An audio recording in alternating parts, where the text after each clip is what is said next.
ओम शांति। ओम शांति। ओम शांति। आज बाप दादा अपने परमात्मा पालना के अधिकारी बच्चों को देखकर हर्षित हो रहे हैं। कितने भाग्यवान हैं जो स्वयं परमात्मा की पालना में पल रहे हैं। दुनिया वाले कहते हैं कि हमें परमात्मा पाल रहा है। दुनिया वाले केवल बोलते हैं, बोलेंगे कि सब कुछ सब करने वाला भगवान, और फिर थोड़ा सा प्रॉब्लम आएगा रोने लगेंगे, है ना। लेकिन यहाँ रोना शोभा देगा? भगवान पाल रहा है। कोई भी प्रॉब्लम आए तो क्या समझना है, ये प्रॉब्लम और हमें एक सीढ़ी आगे बढ़ाएगा, है ना। जितनी बड़ी सी बड़ी परिस्थिति उतना ही बड़ा अनुभव भी तैयार होता है और उतना हम आगे बढ़ते हैं। क्योंकि परिस्थिति भगवान इसलिए दे ही नहीं रहा है कि हम कष्ट में आए। मान लीजिए एक छोटे से उदाहरण से कि एक लड़की है, वो एकदम सुकुमार है, कुछ नहीं करती है, लेकिन कुछ ऐसा परिस्थिति आता है कि उसका घर में माँ या पिता शरीर छोड़ दिया है ना, रियल में बता रहे हैं। तो अब वो सब कुछ करती है और ऊपर से बाहर ड्यूटी करके आती है, टीचर का नौकरी करके आती है और अपने घर की भी पालना कर रही है। पहले वो ज़्यादा शक्तिशाली थी कि अब शक्तिशाली है, बताइए। तो परिस्थिति किसी को मजबूत बनाता है कि उसे कमज़ोर बनाता है? परिस्थितियां हमें मजबूत बनाती है, हर एक चीज़ से संघर्ष करने की शक्ति देती है। नहीं तो हमको अपने शक्ति का पता भी नहीं रहता है। पिता उंगली पकड़ के लड़कियों को कितने समय तक चलाता है, शादी हो जाने तक, है ना, जब तक शादी ब्याह कर नहीं देता तब तक। मतलब ऐसी पालना कि जहाँ उसको कुछ संघर्ष करने का ज़रूरत ही नहीं पड़ा, तो सीखा ही नहीं कुछ। बच्चियाँ सीखती भी नहीं है कुछ इससे, है ना। बहुत कुछ है। जैसे एक कहानी पढ़े थे ना, बहुत अच्छा लगा। वो कहानी था कि एक पति को अचानक से एहसास हुआ कि उसको कोई बीमारी हो रहा है, मतलब उस बीमारी से आगे चल के वो नहीं बचेगा। तो वो सोचा कि पत्नी को तो हम कुछ कभी सिखाए नहीं, बाहर का कोई काम, गैस का कैसे भराया जाता है, बैंक से पैसा कैसे निकाला जाता है एटीएम से, है ना, ये सब कुछ तो सिखाए नहीं। अब अचानक जब उस पर ये लोड पड़ेगा तो वो कैसे सकेगी। तो वो क्या किया, धीरे धीरे उसको, मतलब क्या क्या कहते हैं सब, बहानेबाजी करके कि मेरे पास टाइम नहीं है, ये चीज़ तुम कर लेना। अब पहली बार वो कर रही है तो उसको अजीब लग रहा है कि हमको कराया जा रहा है, हम तो कभी किए ही नहीं थे। लेकिन फिर वो करती है क्योंकि वो बता देता है ऐसे ऐसे करना है। मतलब धीरे धीरे वो सिखा रहा है कि हम नहीं रहेंगे तब भी इसको कोई दिक्कत नहीं, है ना। अब वो पति क्या और इधर पत्नी को क्या लगता है, क्योंकि एक उम्र के बाद ना, 40-45 के बाद, अब जैसी जैसी बीमारियां आ रही है तो हम अपने आप सोचते हैं कि पता नहीं हमको कुछ हो जाएगा या दोनों में से किसी को कुछ हो सकता है। तो उधर पत्नी को भी शुगर हो गया। पत्नी भी सोची कि मेरा भी कुछ हो जाएगा तो ये क्या करेंगे, ये तो एक कप चाय तक नहीं बनाते। तो वो भी झूठा झूठा बहाना करके और किचन में भेज देती थी। बोलती थी चाय बनाए, बोले हम मैं तो नहीं जानता हूँ बनाना। तो ये सिखाती थी कि ऐसे ऐसे बनाइए, है ना। और एक समय ऐसा आया, दोनों एक दूसरे को तैयार कर रहा था। बात को समझिएगा कि कहना क्या चाह रहा है ना। दोनों एक दूसरे को तैयार कर रहा था। अब एक एक तो तैयार हो गया अच्छा से, मतलब दोनों तैयार हो गया। इधर ये सीख गई धीरे धीरे, मतलब लड़ते झगड़ते कि कैसे करेंगे, कभी तो किए नहीं है। दोनों एक दूसरे से थोड़ा थोड़ा रूठना मनाना करते करते वो बाहर का सारा काम सीख गई और हस्बैंड जो है वो किचन का सारा काम सीख गया। तो बाहर का काम तो वो जानता ही था। जब दोनों सीख गया तो दोनों निश्चिंत हो गया कि अब कोई भी जाए, कभी जाए, कोई टेंशन नहीं, है ना। तो हम रिश्तों में नहीं लगता है कि किसी को अगर उसको छोड़ रहे हैं, अब बच्चा घर में था, पढ़ाई पढ़ रहा था, 10 तक आपके पास रहता है तो वो कुछ नहीं सीखता, और अचानक से आप उसको बाहर भेज देते हैं तो उसको कितना तकलीफ होता है। अचानक उसको करना पड़ रहा है ना। तो लेकिन धीरे धीरे छोटी छोटी चीज़ों को सिखाते तो बाहर जाने में उसको दिक्कत नहीं होता, तो अचानक से उस पर लोड नहीं पड़ता। तो ये सब चीज़ें क्या है, सिखाया जाता है। सब हमें इस परिस्थितियां जो है ना शक्तिशाली बनाती। लेकिन आप थोड़ी सी विशेष आत्माएं प्रैक्टिकल में पढ़ रहे हो, वो तो कह रहे हैं केवल प्रैक्टिकल में हम ही भगवान की पालना में पल रहे हैं। परमात्मा पालना है, परमात्मा श्रीमत है, उसी श्रीमत से चल रहे हो, पल रहे हो। ऐसे अपने को विशेष आत्मा अनुभव करते हो। अभी एक ऐसी पढ़ाई पढ़ाई जा रही है जिसके आधार पर हम अब चेकिंग करते हैं। हम आज दिन भर में ठीक से चले कि नहीं चले, मेरे वजह से किसी को दुख पहुंचा या मेरे वजह से किसी को नुकसान हुआ, ये सब आप चेकिंग करते हैं ना। मेरे वजह से मनसा में भी किसी के प्रति कुछ न जाए, ये कभी कोई सिखाया था क्या? कोई एक बात में तो घंटों तक एक दूसरे का परचिंतन करते थे, वो ऐसा है वो ऐसा है, और उसी में अपनी शान भी समझते थे और उसी में समझते थे कि हम बहुत तेज हैं, बोलने में भी हम बहुत तेज। लेकिन कितना चेंज कर दिया, क्योंकि अब एक मर्यादा में हम चल रहे हैं, भगवान के बताए हुए एक मार्ग पर। तो ऐसे अपने को विशेष आत्माएं अनुभव करते हो, अपनी महानता को जानते हो, पहचानते हैं अपनी महानता को। केवल मुरली सुन रहे हैं, हाँ अच्छा है अच्छा है, बहुत अच्छा बाबा ने कहा, केवल कहने मात्र नहीं, करने से प्रैक्टिकल करना है। वो तो हम भक्ति मार्ग में भी रो रहे थे रामायण सुन करके, है ना, महाभारत सुन करके, ऐसे ऐसे से कथाएं एक दूसरे को कथा सुना रहे थे। यहाँ कथाएं सुनना नहीं, कथाएं करना नहीं, प्रैक्टिकल में अपने जीवन में धारण भी करना और कराना भी। तो वर्तमान समय तो ब्राह्मण आत्माएं महान है ही, और भविष्य में भी सर्वश्रेष्ठ महान हो, है ना। अभी तो महान, अभी तो सबसे, अभी का जो समय है वो सबसे सर्वश्रेष्ठ समय है, जहाँ हम एक एक चीज़ों को जानते समझते हुए कर रहे हैं, क्योंकि हमने दुख देखा हमने भगवान के बिना एक अनाथ के जैसा जीवन जिया है ना। और सच में अनाथ होना क्या होता है ये हमने महसूस किया है। और उसके बाद भगवान मिलने के बाद जब सनाथ का जीवन जीते हैं, जब लगता है कि हर वक्त भगवान मेरे साथ है, तो ये अनुभव तो सतयुग त्रेता में नहीं होगा। 84 जन्मों में ये अनुभव कभी नहीं होता है जो ये संगम युग, इसीलिए इसको हीरे समान युग कहा गया। सतयुग को कितना भी सुख है लेकिन सोने के समान कहा गया, लेकिन संगम को हीरे समान कहा गया, क्योंकि ये वो समय है जब हम तीनों कालों को जानते हुए भगवान के बताए श्रीमत पर चल रहे हैं। 84 जन्मों का भाग्य लिख रहे हैं और जान रहे हैं कि अभी जैसा करेंगे 84 जन्म वैसा मेरा लिखा रहा है। तो इसीलिए बाबा कहते हैं कि अभी ब्राह्मण आत्माएं महान है ही, और भविष्य में भी सर्वश्रेष्ठ महान हो। द्वापर में भी आपके जड़ चित्र इतने महान बनते हैं जो कोई भी चित्रों के आगे जाएगा तो नमन करेगा, है ना। कोई शराब भी पिया है, कितना गाली गलौज करके कितना तरह तरह का किसी को तकलीफ पहुंचा सकता है, लेकिन मंदिर में जाएगा उसकी आंखें झुक जाएंगी। उतने पढ़े में जब मतलब उतना पिए हुए में, जब उसके कॉन्शस में कुछ भी नहीं है, लेकिन इतना डीप कॉन्शस में है अंदर में देवी देवताओं के प्रति सम्मान की, वो उस समय भी सम्मानित, तो उसका आंख झुक जाता है। तो इतनी आपकी महानता है जो आज दिन तक अगर किसी भी आत्मा को बनावटी देवता बना देते, लक्ष्मी नारायण बनाएंगे, श्री राम बनाएंगे, तो जब तक वो आत्मा देवता का पाठ बजाता है तो उस आत्मा को जानते हुए भी कि असाधारण मनुष्य है, लेकिन जब देवता रूप का पाठ बजाते हैं तो उस साधारण आत्मा को भी नमन करेंगे, करते हैं ना। अभी देखिए अरुण गोविल बना राम, और सोचिए वो एक साधारण वो एक्टर एक्ट्रेस थे, सीता जो बनी सो, सीता का तो कितना सारा पिक्चर भी है, कितना बिग रेड का पिक्चर भी वो की हुई है।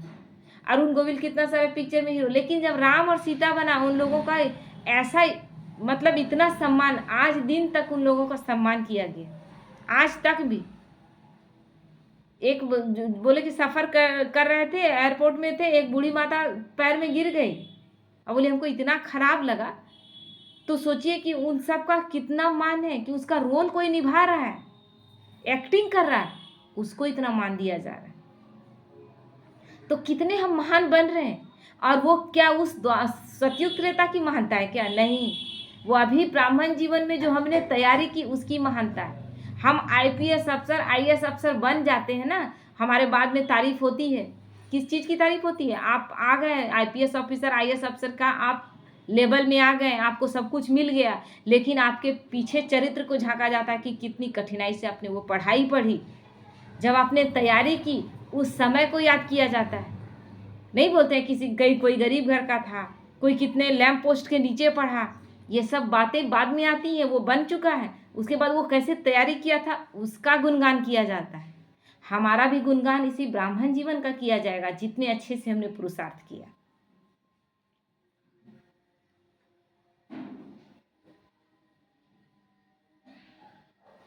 तो तो बाबा कहते हैं साधारण मनुष्य जानते हुए भी उस साधारण आत्मा को भी नमन करेंगे, इतनी महानता है।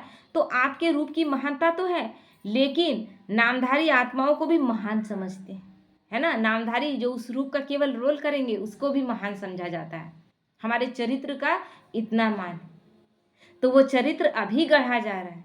तो अब हम चेक करें क्या वो ऐसा चरित्र है हमारा, अभी तैयार हुए हैं। तो ऐसी महानता अनुभव करते हो खुद में कि हम इतने महान बने हैं, जानते हो, समझते हो, व इमर्ज रूप में आपको अपने आप को अनुभव करते हो। कभी अनुभव होता है, प्रतिपल अनुभव होता है। एक जरा सा आप कुछ बोलिए, आज का ही अनुभव बताते हैं, ऐसा कुछ बात मुख से निकला एक लाइन का और नहीं समझ में आया, मतलब अच्छे से बात, कोई गुस्सा क्रोध का भी बात नहीं, लेकिन ऐसे ही बात निकला और किसी और के बारे में था, और उसके बाद से लगा कि अंदर में बहुत बेचैनी अनुभव होने लगा। अब समझ में नहीं आ रहा कि बेचैनी हुआ कहाँ, गलती हुआ कहाँ, समझ में आ ही नहीं रहा कि कहाँ से मिस्टेक हुआ। चुपचाप यहाँ पर आके बैठे, बोले बाबा हमको उतना बोलना नहीं आता है, लेकिन अब क्या हुआ सो बताओ। तब वो लाइन समझ में आया। उस लाइन का मतलब एक एक सेकंड बोलते सोचते हमको बहुत सोच समझ कर बोलना है। जिसके भी बारे में बात कर रहे हैं, किसी के हम चरित्र अपना गढ़ रहे हैं, किसी दूसरे के चरित्र पर हम उंगली नहीं उठा सकते। इस वक्त हम अपने चरित्र को इतना अच्छा गढ़ रहे हैं कि कई जन्मों तक हमें पूजा जाएगा। तो केवल अपने चरित्र का क्या, दूसरे का सम्मान करते हुए, क्योंकि मूल आधार ही है अनुभव करना, है ना। बाबा कहते हैं अनुभव करते हो, अनुभव करना। बाप दादा सभी बच्चों को अनुभवी मूर्त बनाते, केवल कहने मात्र नहीं, हाँ हाँ बहुत अच्छा है, नहीं, अनुभव कर रहे हैं आप, ये मायने रखता है। सिर्फ सुनने व जानने वाले नहीं बनना है। अनुभव का तो हर एक के चेहरे से, चलन से पता पड़ जाता है, चाल से उसके हाल का पता पड़ जाता है, छुपता कुछ भी नहीं है। और ब्राह्मण जीवन में बिल्कुल नहीं छुपता है। बाबा ने क्या कहा था, ब्राह्मण जीवन शीश महल है, अंतिम में शीश महल नहीं होगा। अंतिम में तो मान लीजिए कि कहेंगे कि लास्ट टाइम में, तो सबका लास्ट टाइम एक ही बार होगा क्या? आपको किसी का लास्ट टाइम इधर ही आने वाला है। कोई 35 साल से चल रहे थे, अब उनका लास्ट टाइम अभी है। इसीलिए हर वक्त शीश महल है ब्राह्मण जीवन, जो दिखता है सबको। एक समय के बाद कहाँ कहाँ आप गलत थे, कहाँ कहाँ आप फॉल्ट थे, भगवान आपको दिखाता है और सभी ब्राह्मण आत्माओं के आगे आपको प्रत्यक्ष करता है आपकी सारी गलतियों को। आप नहीं छुपा सकते।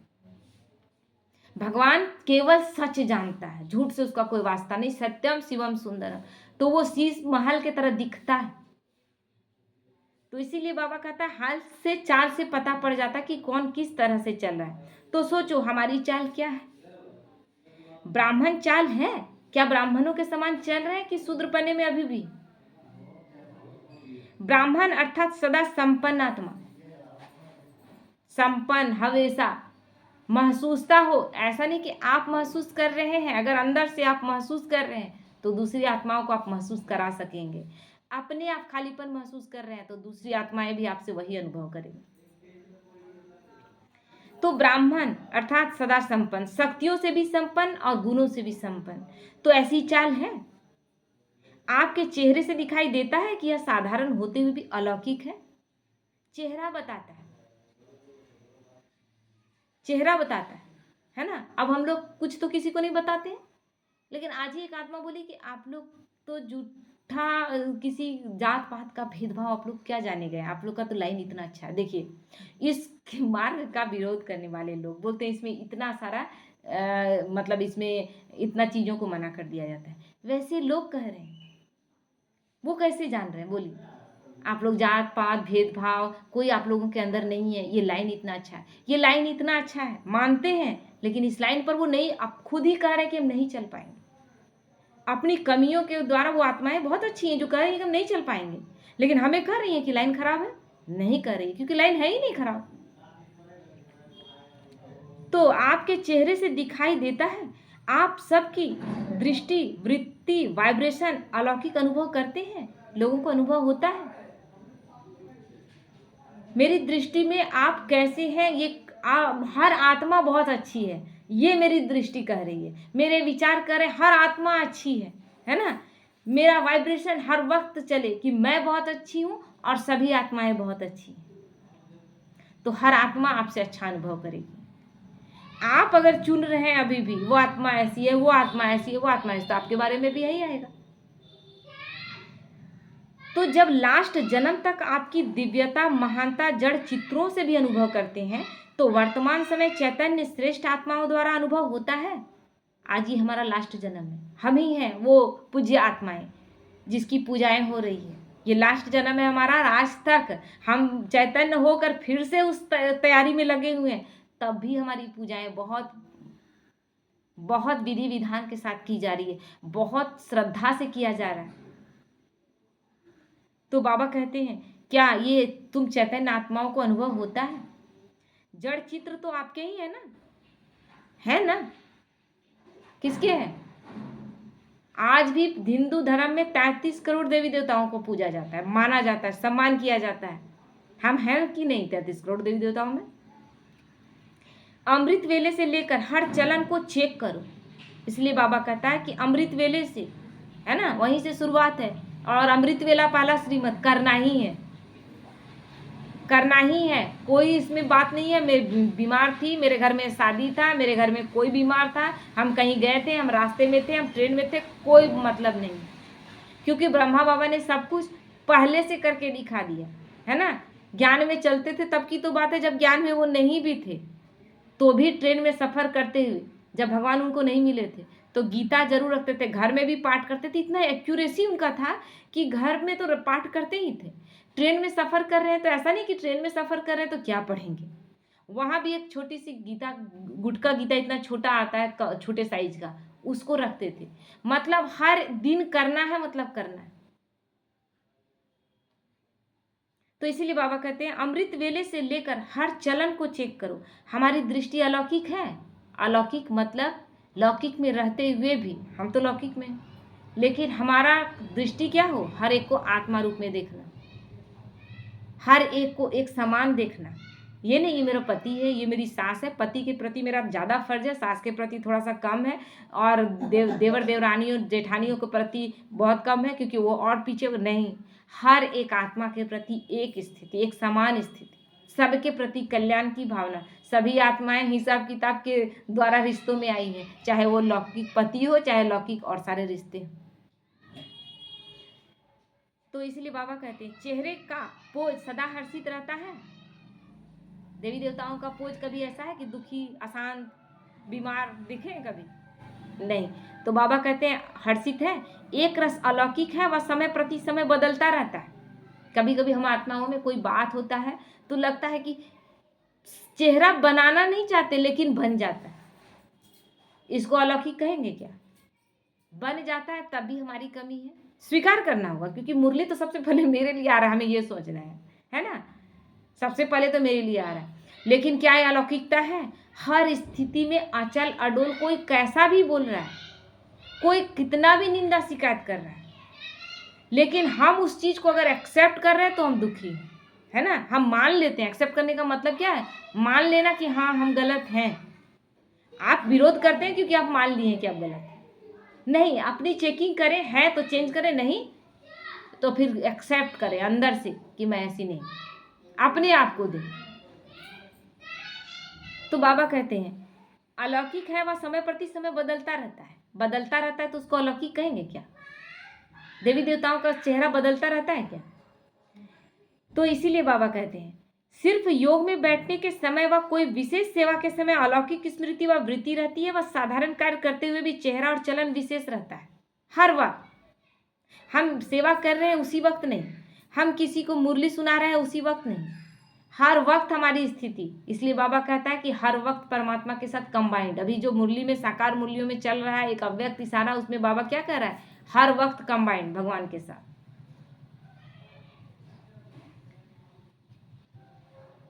कोई भी आपको देखे, काम काज में बहुत बिजी हो, कोई हलचल की बात भी सामने हो, लेकिन आपको अलौकिक समझते हैं। मान लीजिए कोई ऐसा बात आ गया, पूरे परिवार के सदस्य टेंशन में हैं, लेकिन उसी में आप निमित्त आत्मा नहीं टेंशन में है, तो आप प्रत्यक्ष हो गए कि नहीं? कौन आपके समान, कौन ऐसा होगा परिवार का सदस्य जो आपके समान बनना नहीं चाहेगा? बोलेंगे इतना बात आया, हम सब डिस्टर्ब है लेकिन ये आत्मा डिस्टर्ब नहीं है। कोई अंदर से डिस्टर्ब होना चाहता है क्या? कोई परेशान होना चाहता है? आत्मा का वो स्वाभाविक गुण ही नहीं है परेशान होने का, दुखी होने का। ये हमारा नेचर ही नहीं। हम उसमें एडजस्ट नहीं करते। एडजस्ट करते तो मान लीजिए गुस्सा आता तो उसको हम लोग स्वीकार करते, लेकिन गुस्से में कभी अच्छा लगता है? जब तक गुस्से की बात को हम सुलझा कर ख़त्म नहीं कर लेते तब तक आत्मा शांत नहीं होती। क्यों? क्योंकि वो जानती ही नहीं है। वो जहाँ से आई है, भगवान ने जिस तरह में बना के भेजा, हमारा मूल संस्कार ही है शांत रहना। तो इसीलिए बाबा कहता है कोई भी आपको देखे किसी भी स्थिति में तो अलौकिक समझते हैं तो चेक करो कि बोलचाल, चेहरा, साधारण कार्य में भी न्यारा और प्यारा अनुभव होता है सबको। दूसरे करते हैं हमसे अनुभव तो वो बताएंगे या वो अपने हाव भाव से दिखाएंगे कि आपकी स्थिति पावरफुल है।